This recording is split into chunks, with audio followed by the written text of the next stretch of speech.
Muy bien, bueno, ya tenemos en línea para charlar con nosotros a nuestro especialista, a nuestro columnista, hombre en economía, el compañero Ernesto Matos del Centro de Estudios Scalabrini Ortiz, y bueno, con una enorme cantidad de estudios cursados en lo que tiene que ver con la especialidad de la materia económica. Ernesto, ¿cómo te va? Te saludo de acá del Piso Incorregible. Buenas tardes, ¿cómo están? Bien, bien. Te quise tirar tu currículum encima, pero es muy largo, ¿viste? Me taré. No, investigador y docente de la UBA, con eso ya está. ¿Con eso estamos? Con eso estamos. Bien, ya lo tengo para las próximas presentaciones. Che, bueno, para empezar charlando un poco, tal vez un balance, porque lo habíamos tocado en algún momento, recuerdo la última conversación que algo de esto, no particularmente lo que tiene que ver con jubilados, pero sí con blanqueo habíamos hablado. Una reflexión sobre la media votación, la media sanción de ayer. Bueno, la primera es que esto no es una repatriación de capitales, es simplemente el blanqueo de ciertos sectores que concentran capital en la Argentina, que no van a pagar, ni siquiera van a entrar en una moratoria, lo cual hace suponer que lo más trascendental en esto, y me parece que hay que ponerlo como parte de este gobierno, es justamente la reducción de bienes personales, que es dejar sin impuesto a los propietarios en Argentina. Una discusión es cambiar las escalas y otras directamente en 3 años anularlo. Claro. Así que desde el punto de vista económico, si bien bienes personales no venía tampoco recaudando mucho, en el 2014 recaudó menos que impuesto al cigarrillo. ¿Qué te hace pensar esto? Que no había propietarios en la Argentina. La realidad es que cualquiera que hoy o el año pasado se compraba un autito de alta gama ya pagaba bienes personales. Claro. Entonces me parece que ahí los que más concentraban eran justamente los sectores sociales, que tenían un autito, como mucho una casa, y podían hacerlo como propiedad. A ver, Ernesto, si te podés correr un poco, tenemos ahí problema con la señal. Hola. Ahí lo vamos a tener de vuelta, teníamos algunos problemitas en la señal con Ernesto.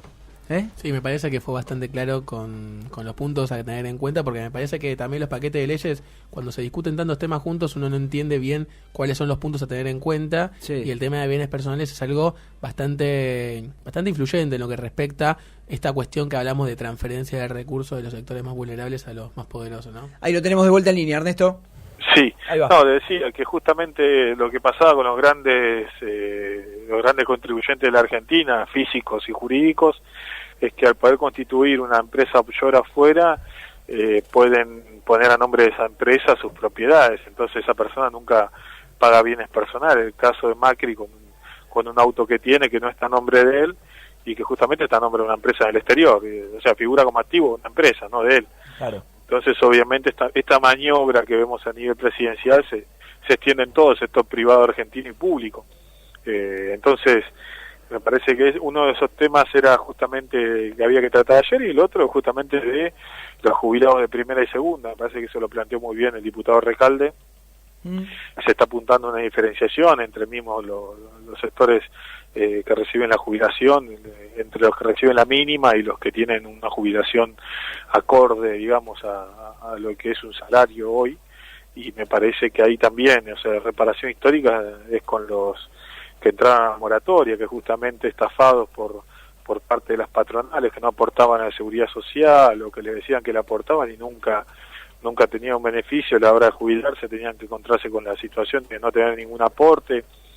Me parece que ahí la reparación histórica es justamente con estos 2 millones, casi 3 millones de jubilados que entraban a moratoria, y la verdad que había tiempo para pagar hasta los juicios, que eran 300.000 casos, que se podía pagar, si quería el gobierno, no hacía falta esta ley, podía pagarlos también de forma directa, sin tener que pasar por el Congreso.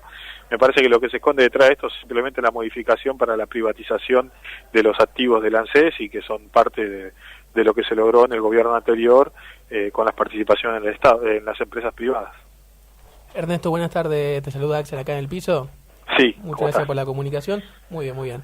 Quería comentarte, saliendo un poco de lo que fue el paquete de leyes votado ayer en la Cámara de Diputados, un informe que presentó la consultora Manpower, en el cual habla acerca de la contratación, el nivel de contratación al día de la fecha, que indica que tiene márgenes similares de aquel caótico 2009, de aquel caótico porque nos referimos al momento donde hubo una crisis en Estados Unidos que repercutió en Argentina.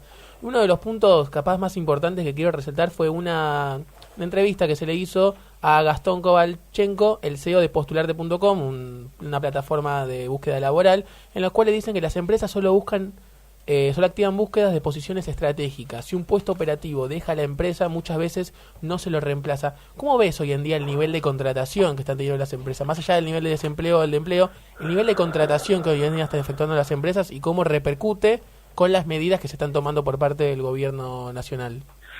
No, me parece que hay que tener en cuenta por qué no se renueva un puesto operativo, porque hoy la realidad es que las máquinas están empezando a suplantar a las personas. Claro. Estamos en un momento de capitalismo que la automatización, la biotecnología, la nanoproducción requiere no solamente de trabajadores casi con título universitario. Hoy un tipo que maneja parte del proceso de conformación de un coche es a través de computadoras. Se necesita tener un manejo claro del sistema de computarización. Entonces me parece que se apunta más que nada a un trabajador ultra calificado y obviamente con gran voluntad para resolver problemas, ¿no? Entonces, claro, mucho de lo que vemos, yo doy clases acá para que sea un ejemplo, y a veces cuesta que los chicos levanten la mano y hagan una pregunta, a veces se lo ve bastante como perdidos. Entonces,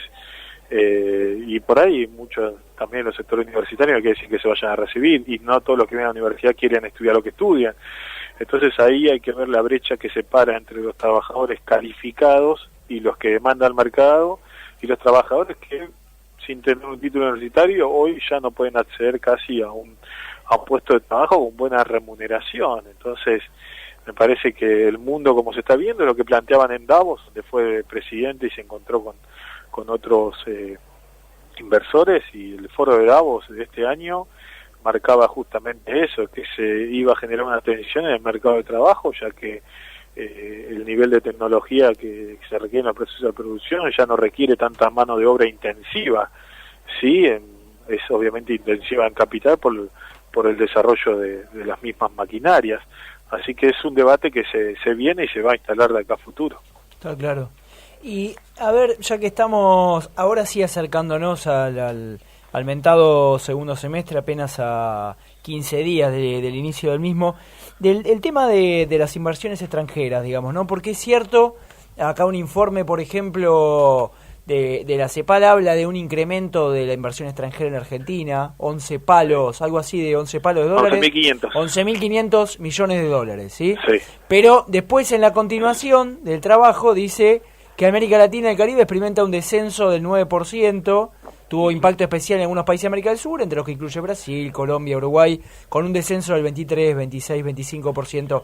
Digo, a ver, la ley votada y el blanqueo famoso, digamos, y la oportunidad, en todo caso, de un deterioro, un achicamiento del salario, de alguna depresión del salario, y la derrota del salario en torno a la inflación, cierta recuperación de la tasa de ganancia, flexibilización, podría hacer pensar a uno que Argentina podría ser sujeto no de una catarata, pero sí de un flujo mayor de inversión extranjera o de inversión de capital. Pasa que los montos de los que se habla en los medios, digo, 20.000 millones de dólares, esos parecen ser locuras, estupideces, ¿o no?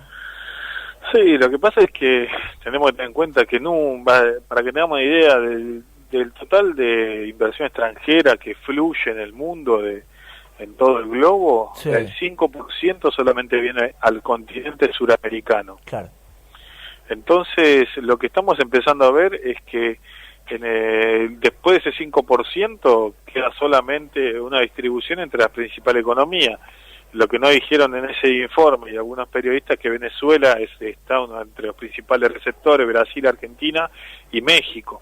Entonces, me parece que ahí después se distribuye una torta muy chiquita entre las principales economías, y esas inversiones van a sectores ya con rentabilidad fija, no van a sectores para incentivar una mayor producción, como dicen, ¿no? Enterrar fierros. Ya no vienen para eso las inversiones extranjeras. Sí. Concentran empresas, compran, fusionan y obviamente eso les permite llevar adelante en un esquema más global su desarrollo de producción. Así que la realidad es que la inversión extranjera poco y nada sirve hoy en la Argentina. La realidad es que si una empresa no viene acá a desarrollar tecnología, a formar trabajadores, a desarrollar nuevos productos, viene a especular directamente o a comprar empresas para tener un mayor esquema global para distribuir su esquema de producción. Creo que estamos. Me voy a hacer un juego como hacían el otro día, el juego del campo propio, ¿no? Por el otro día lo vi al impresentable de Kachanowski, Roberto Kachanowski, hablando el otro día, hablando con Doman, parecía que era el gurú de la economía. Pero si tuviéramos que pensar en una o dos claves para descifrar un poco cómo viene la mano económicamente en el segundo semestre, ¿por dónde decís vos que va a pasar? ¿El conflicto? ¿Las posibilidades? ¿Por dónde viene la mano? Mira, yo creo que hoy por hoy ya tenemos un nivel del 45% de inflación, 44%, en los últimos 12 meses medido por la Ciudad de Buenos Aires, y no hay tal conflicto social que nos lleve a un escenario muy complicado. Sí empiezan las manifestaciones, ya vimos los docentes, el movimiento obrero, que después tuvo una suerte de retroceso. Después, obviamente, igual sigue en debate, eso no está solucionado todavía, la posición del movimiento obrero. Hoy el movimiento Darío Santillán estuvo manifestándose en Coto, y a poco vamos a empezar a ver este tipo de manifestaciones. Hay que ver cuánto más aguanta el salario y el esquema social que se hereda del anterior gobierno, cuánto tiempo más puede resistir. Primero el aumento de la inflación, seguro la llegada de las importaciones, y tercero cuando empieza a crecer más fuertemente ¿Más fuertemente? El desempleo. El desempleo, muy bien. Bueno, Ernesto, muchísimas gracias por el contacto como siempre y la claridad en la explicación. Que tenga buen fin de semana largo. ¿Hola? Sí. Ahí está, ahí te escucho. Hasta luego, compañero. Hasta luego. Comunicación complicada, pero siempre fructífera con Ernesto. Bueno, nos quedó. Permitime agregar una por de favor, las tantas mandale. manifestaciones que hubieron, ya que estaba hablando Ernesto sobre los docentes, el movimiento obrero y los movimientos populares. Sí. Hoy un día hubo una manifestación bastante particular de la Unión Nacional de Clubes de Barrio. Se celebró entre muchas comillas, la Copa Juanjo Aranguren en el Estadio Ministerio de Energía y Minería, Avenida Paseo Colón 170 en la Ciudad de Buenos Aires. Hoy a las 2 de la tarde los clubes se manifestaron de una forma muy particular, haciendo deporte, para exigirle, obviamente, al ministro de Energía. ¿Se armó un picadito ahí? Se armó un picadito para exigir la tarifa social, que simplemente de una vez el ingenio popular no descansa, Para el campeón había un sol de noche. ¿Sol de noche? Sí. Muy bien. ¿Algún dato más de economía? Sí, recientemente recibimos lo que fue el informe del Centro de Estudios de la Unión Industrial Argentina. Me parece que es un lugar que tiene un poco de autoridad para informar sobre la actividad industrial hoy en día. Registra un descenso en abril, una caída, más que un descenso, terrible, más que un descenso, 5,4%, y el primer cuatrimestre, ya lleva acumulados 4,7% de descenso. Según Diego Coats, el economista en jefe, se pronostica un rebote para el 2017, hay que esperar a que se recupere el consumo. Me parece que son bastante blandos estos tipos de la Unión Industrial Argentina cuando de pegarle al gobierno se trata. ¿Esto es Watermelon Man, Cava? Watermelon Man, señor, sí. Temazo. Nos vamos... ¿No? ¿Qué es? El otro, bueno, no me acuerdo. Cantaloupe Island, sí, un clásico del jazz. Saludos para Ana de Huracán y nosotros nos vamos a la tanda.